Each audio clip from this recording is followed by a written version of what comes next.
ஓம் ஸ்ரீ குருபியோ நமக.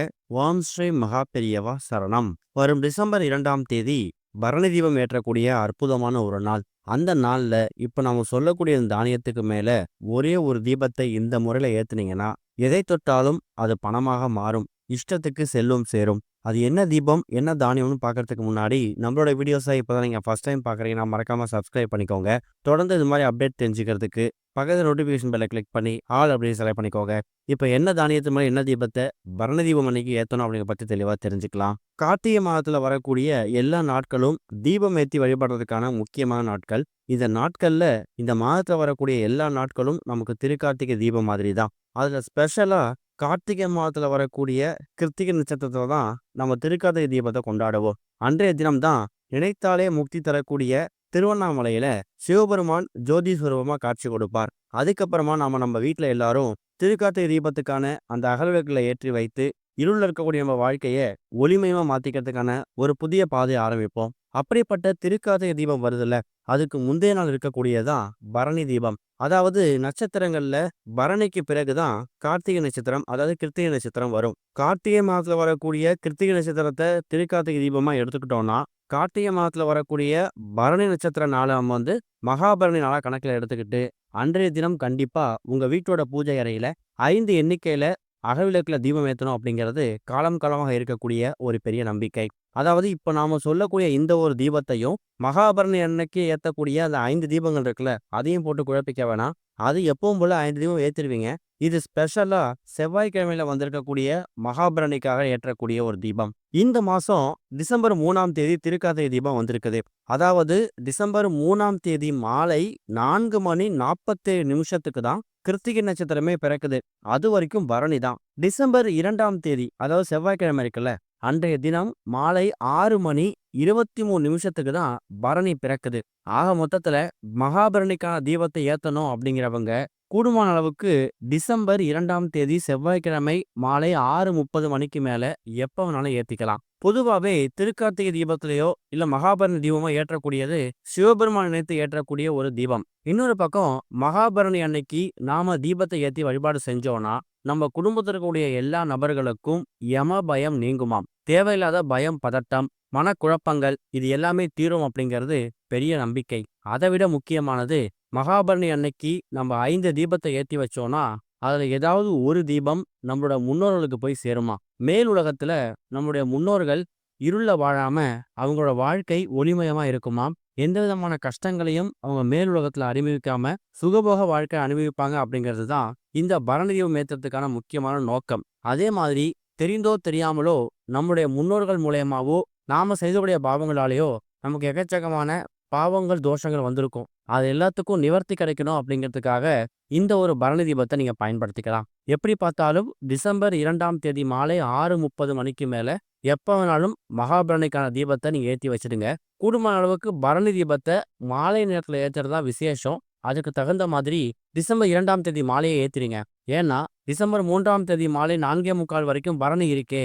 அப்ப டிசம்பர் 3ஆம் தேதி காலையில ஏத்திக்கலாமா அப்படிங்கிற கேள்வி வரும். கூடுமான அளவுக்கு இந்த தீபத்தை இருள் நேரம், அதாவது இந்த உலகம் இருட்டுனதுக்கு பிறகு மாலை நேரத்துல ஏற்றி வைக்கிறது விசேஷம். சரி, 5 தீபங்கள் உங்க வீட்டோட பூஜை அறையில ஒரு தீபத்தையும் உங்களோட குலதெய்வம், இஷ்ட தெய்வம், மற்ற தெய்வங்கள், உங்க பித்ருக்களாக ஏத்தி வச்சிடுங்க. அது இல்லாம பிரத்யேகமா ஒரு தட்டுல இப்ப நாம சொல்லக்கூடிய தீபம், அதுவும் செவ்வாய்க்கிழமையில வந்திருக்கிறதால முருகப்பெருமானுக்கு ரொம்ப உகந்த இந்த ஒரு செவ்வாய்க்கிழமையில வந்திருக்கக்கூடிய பரணி நட்சத்திர தினம், அதுவும் கார்த்திகை பரணி, கோடி புண்ணியம். வாழ்க்கையோட கஷ்டங்கள்லயே பெரிய கஷ்டம் பணம் சம்பந்தப்பட்ட, பொருளாதார சம்பந்தப்பட்ட பிரச்சனை தான். அப்படி இல்லைன்னா சொந்த வீடு, நிலம் இது அமையாம வாடகை வீட்டிலேயே வாழ்க்கை போகிறது, வீடு நிலம் சம்பந்தமான வழக்குகள் நிலுவையில் இருக்கிறது, இது எல்லாமே ஒரு பெரிய கஷ்டத்தை கொடுக்கும். இதுக்கு தீர்வு கொடுக்கக்கூடியவர் யாருன்னு கேட்டீங்கன்னா செவ்வாய் பகவான் தான். செவ்வாய் பகவானும் முருகப்பெருமானும் வேற வேற இல்லை அப்படிங்கிறது நம்ம எல்லாருக்குமே தெரியும். அப்படிப்பட்ட செவ்வாய்க்கிழமையில கார்த்திகை மாதத்துல வரக்கூடிய இந்த பரணி தீபம் இருக்குல்ல, அந்த நாள் வரக்கூடிய நாள்ல ஒரே ஒரு கைப்பிடி அளவு துவரம்பருப்பு.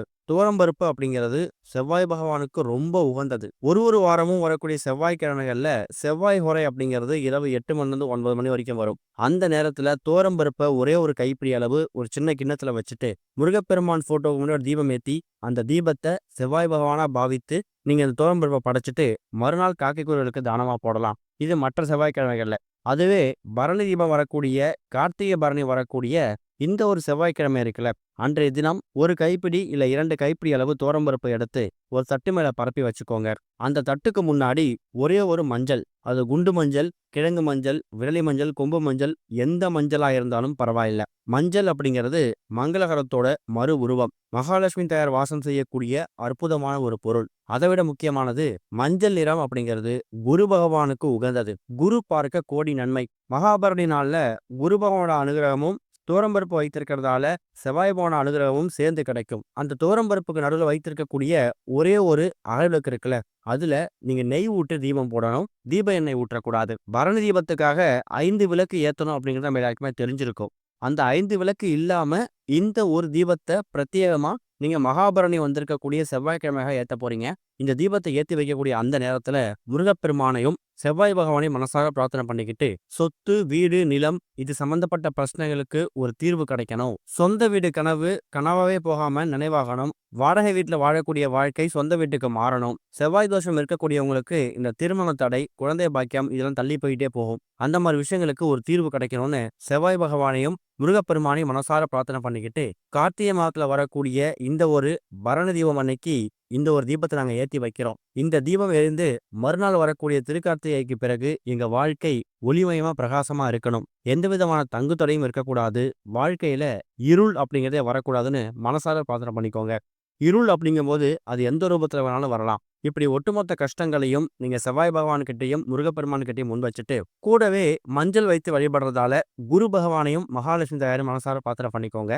குறைந்தது ஒரு அரை மணி நேரத்துக்கு 1 மணி நேரம் இந்த தீபம் எரிஞ்சாலே போதும். ஆனா எக்காரணத்தை கொண்டும் இந்த தீபத்தை செவ்வாய்க்கிழமை காலை நேரத்துல ஏத்திடாதீங்க. ஏன்னா 6 மணி 23 நிமிஷத்துக்கு பிறகுதான் பரணி பிறக்குது.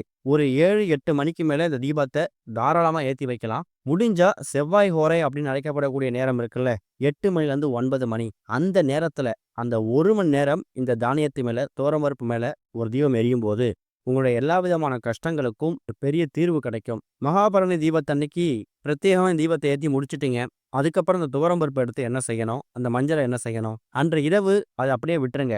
மறுநாள் டிசம்பர் 3ஆம் தேதி திருக்கார்த்திகை தீபம். எப்படி பார்த்தாலும் மாலை 6, 7 மணிக்கு மேலதான் திருக்கார்த்திகைக்கான வழிபாடு பண்ணுவீங்க. அப்ப பகல் நேரத்துல அந்த துவரம்பருப்பை மட்டும் எடுத்து காக்கை குருவிகளுக்கோ இல்ல தண்ணீரையோ விட்டுட்டு, அந்த குண்டு மஞ்சள் இல்ல ஏதோ ஒரு மஞ்சள் வச்சு படைச்சிருப்பீங்கல்ல அந்த விளக்குல, அதை மட்டும் எடுத்து பத்திரப்படுத்தி இல்ல ஒரு பாக்ஸ்லயோ இல்ல ஒரு பேப்பர்ல மடிச்சோ பூஜை அறையில வச்சுக்கோங்க.